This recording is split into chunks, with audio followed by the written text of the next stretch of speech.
네, 성도 여러분 안녕하십니까? 하나님께서 오늘도 우리에게 귀한 날을 주셨습니다. 오늘 우리에게 주실 하나님의 말씀을 먼저 함께 읽도록 하겠습니다. 여러분들이 가지신 은혜를 쓰다 150페이지에 세 번째 등장하는 사도행전 20장 24절 말씀, 오늘 본문 말씀으로 우리가 함께 읽도록 하겠습니다. 내가 달려갈 길과 주 예수께 받은 사명 곧 하나님의 은혜의 복음을 증언하는 일을 마치려 하면은 나의 생명조차 조금도 귀한 것으로 여기지 아니하노라. 아멘. 네, 오늘은 미국의 독립기념일입니다. 정확하게는 독립선언문이 발표된 날입니다. 오늘 하루 미국 땅에서 살아가게 됨을 감사하면서 평안과 안식이 있는 하루가 되시기를 주님의 이름으로 축복합니다. 우리 각자에게도 독립기념일 같은 날이 있습니다.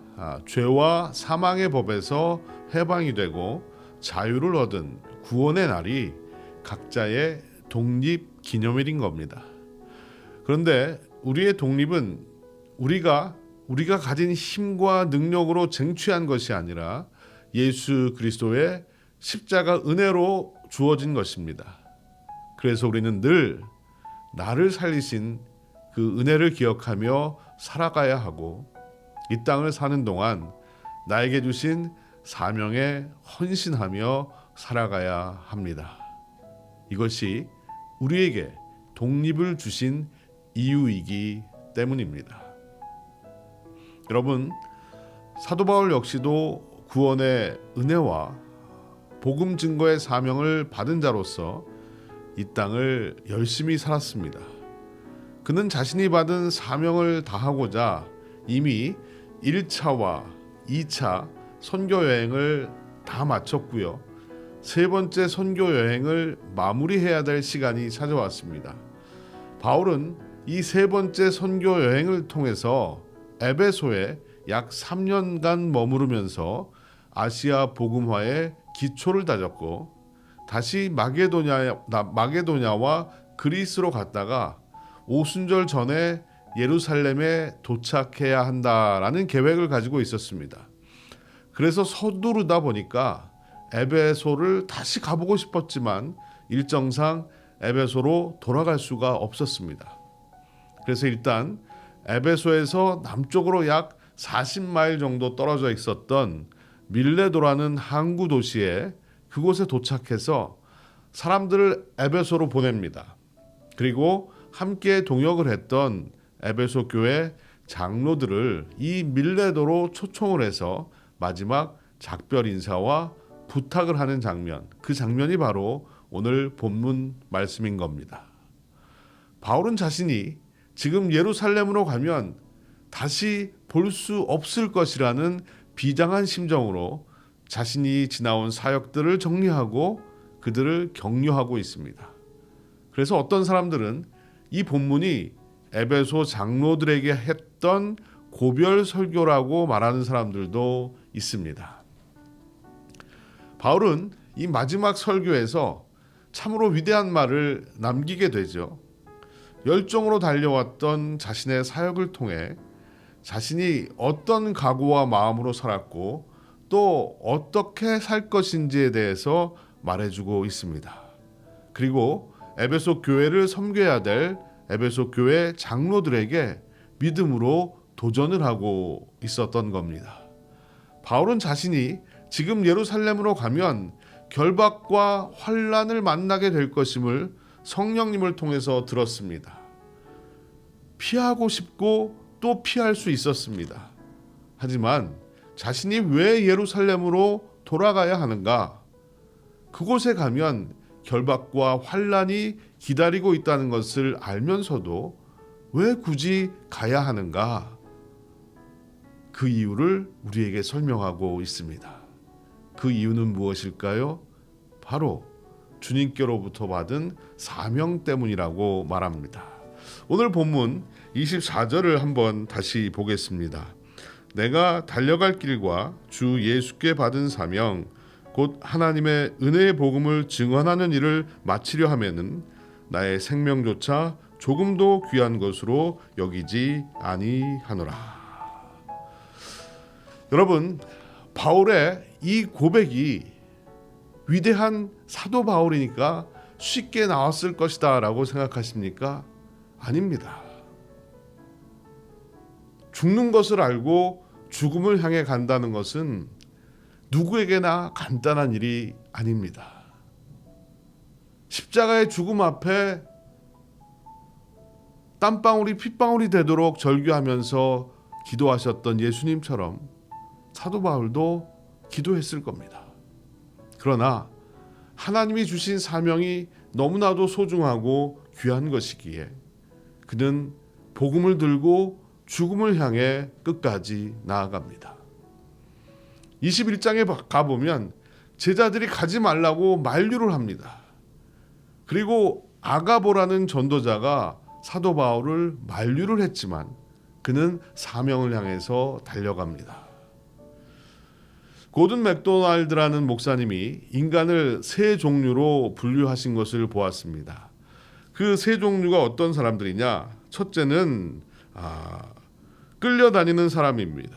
그리고 둘째는 쫓겨다니는 사람이고 셋째는 부름받은 사람입니다. 자, 그렇다면 끌려다니는 사람은요, 마치 강아지나 짐승이 줄에 묶여서 주인이 끌고 다니는 대로 따라가듯이 세상의 물결에 흘러가듯 살아가는 사람들을 말합니다. 어떤 사람은 돈에 끌려가기도 하고 쾌락에 끌려다니기도 합니다. 그런가 하면 쫓겨다니는 사람은 굉장히 일을 열심히 하는 사람입니다. 늘 바쁘고 급한 일로 쫓깁니다. 늘 할 일이 많다고 생각을 합니다. 쉴 시간도 없고 그래서 예배 드릴 시간도 없다라고 생각을 하는 거죠. 마지막으로 부름받은 사람은 바로 사명의 사람입니다. 하나님이 나에게 원하는 것이 무엇이고 내가 해야 될 일이 무엇인지를 분명히 알고 그 목적에 따라 사는 사람이 바로 부름받은 사람이에요. 바울은 철저히 사명을 따라 살았습니다. 오래전에 제가 한국에서 봤던 영화 한 편이 생각이 납니다. 한국 전쟁 마지막 휴전협정이 이루어질 무렵에 한 고지를 두고 남북한 군대가 사투를 벌이는 그런 영화입니다. 우리는 그냥 생각하기에 휴전이 쉽게 되었고 또 전쟁도 쉽게 끝났다라고 생각하지만 2년 이상 휴전협정으로 시간을 보내고 그동안에 피말리는 전쟁이 계속되었습니다. 이제 드디어 휴전협정이 조인이 되고 모두가 지긋지긋한 전쟁이 끝났다고 생각을 했습니다. 그런데 상부에서 명령이 떨어집니다.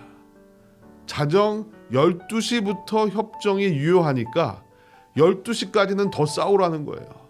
조금이라도 더 땅을 더 찾으라는 명령이 떨어진 겁니다. 모두들 허탈해합니다. 이거는 마치 죽으라는 명령과 마찬가지였습니다. 이 순간에 중대장이 이런 말을 합니다. 군인은 명령에 죽고 명령에 산다. 그리고는 장렬하게 싸우다 죽음을 맞이합니다. 저는 이 영화를 보면서 이런 생각을 해보았습니다. 군인은 명령에 죽고 명령에 산다면 그리스도인은 사명에 죽고 사명에 사는 사람이다. 그리스도의 군사인 저와 여러분, 우리는 사명을 위해 나를 내어놓을 수가 있겠습니까? 사명을 위해 나를 희생할 수가 있겠습니까? 그렇다면 여러분, 나의 사명은 무엇일까요? 내게 주어진 사명을 알고 하루하루를 살고 계십니까? 사명은 내가 만들어내는 것이 아니라 주님이 나에게 주시는 겁니다. 그리고 사명은 사라지는 것이 아닙니다. 젊은 때는 나에게 사명이 있었지만 내가 나이 들어서는 사명이 없어졌다, 이렇게 이야기할 수 없는 겁니다.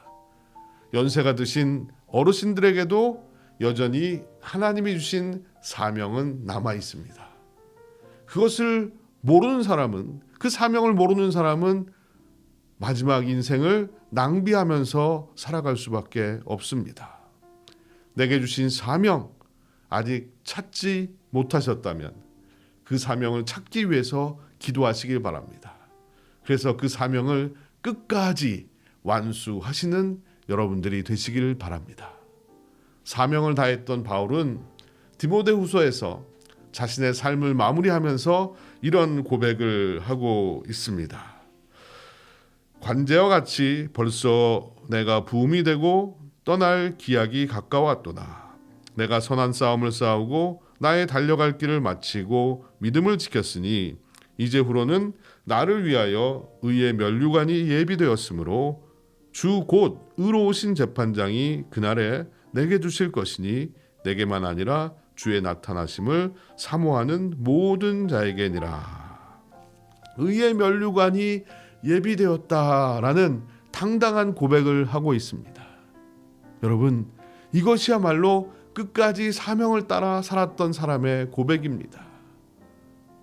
우리 모두도 내 인생을 마무리하며 이런 고백을 할 수 있기를 바랍니다. 오늘 우리가 왜 살고 있습니까? 아직 죽을 나이가 안 돼서 살고 있는 것입니까? 아니면 내가 건강을 잘 유지해서 살고 있는 것입니까? 아닙니다. 우리에게는 사명이 있고 그 사명을 감당하라고 하나님께서 우리에게 생명을 주시는 겁니다. 그래서 우리는 이 생명이 다하는 날까지 사명을 위해서 살아가야 합니다. 여러분, 혹시 여러분은 각자의 사명 선언문이라는 것이 있으십니까? 이 독립기념일에 독립선언문이 만들어졌다면 우리도 사명 선언문을 만들어야 할 것입니다. 내가 앞으로 어떤 사명을 가지고 어떤 인생을 살겠다라는 다짐이 우리에게는 있어야 된다는 겁니다. 어떤 성도가 적은 사명 선언문이 있어서 여러분께 한번 소개를 드리겠습니다. 잘 한번 들어보시길 바랍니다. 제자로서 하나님을 내 삶의 주인으로 모시고 기도와 말씀과 교제와 증거의 삶을 살겠다. 남편으로서 아내를 내 몸과 같이 소중히 여기고 사랑과 이해, 믿음으로 아내의 행복을 위해 정성을 다하여 동역하겠다.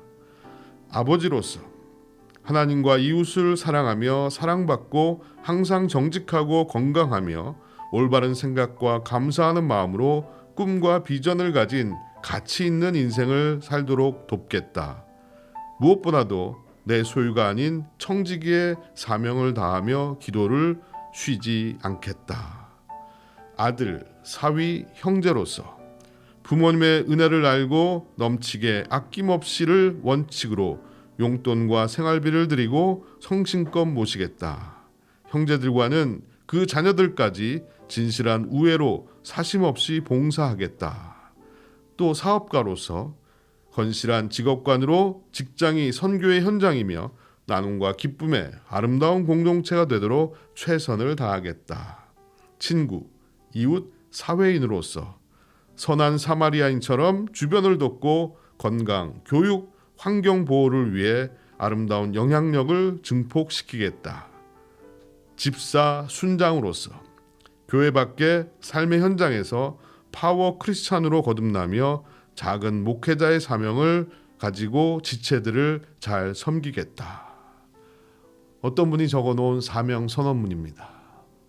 여러분들은 이렇게 하실 필요는 없겠지만 하나님이 나에게 주신 사명이 무엇인지를 지금이라도 고민하십시오.